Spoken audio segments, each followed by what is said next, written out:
Maharashtra 39 news network. सत्य बातमी, ठाम भूमिका. खांडबारा येथे 108 रुग्णवाहिकेचा ठप्प कारभार.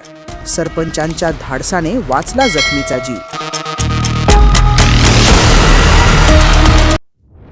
नवापूर तालुक्यातील खैरवे गावालगत वेगाच्या बेफाम झटक्यात झालेल्या अपघाताने परिसर हादरला.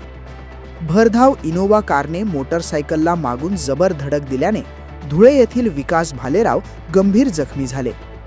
धडकेनंतर संबंधित कार चालक घटनास्थळावरून पसार झाल्याची माहिती जखमींकडून देण्यात आली. अपघातानंतर जखमीला तातडीने वैद्यकीय मदतीची गरज होती. मात्र खांडबारा ग्रामीण रुग्णालयात 108 रुग्णवाहिका उपलब्ध नसल्याने परिस्थिती आणखी बिकट झाली. अशावेळी खांडबारा गावाच्या सरपंच दीपाली गावित यांनी प्रसंगावधान दाखवत माणुसकीची जाणीव जपली. त्यांनी स्वतःच्या खासगी वाहनातून जखमीला तात्काळ रुग्णालयात पोहोचवून उपचाराची सोय केली. दरम्यान नंदुरबार विसरवाडी महामार्गाच्या सुरू असलेल्या कामांमुळे अपघातांची संख्या वाढत असल्याचे चित्र आहे. अशा धोकादायक परिस्थितीतही खांडबारा ग्रामीण रुग्णालयात 108 रुग्णवाहिका अनेक महिन्यांपासून अनुपलब्ध असल्याने नागरिकांमध्ये तीव्र नाराजी व्यक्त होत आहे.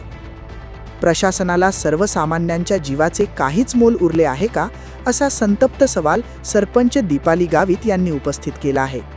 या घटनेने नवापूर तालुक्यातील ग्रामीण आरोग्य व्यवस्थेतील उणीवा पुन्हा अधोरेखित झाल्या असून तातडीने सक्षम सुविधा उपलब्ध करून देण्याची मागणी नागरिकांकडून जोर धरत आहे. महाराष्ट्र 39 न्यूज नेटवर्कसाठी जावेद खाटे, खांडबारा.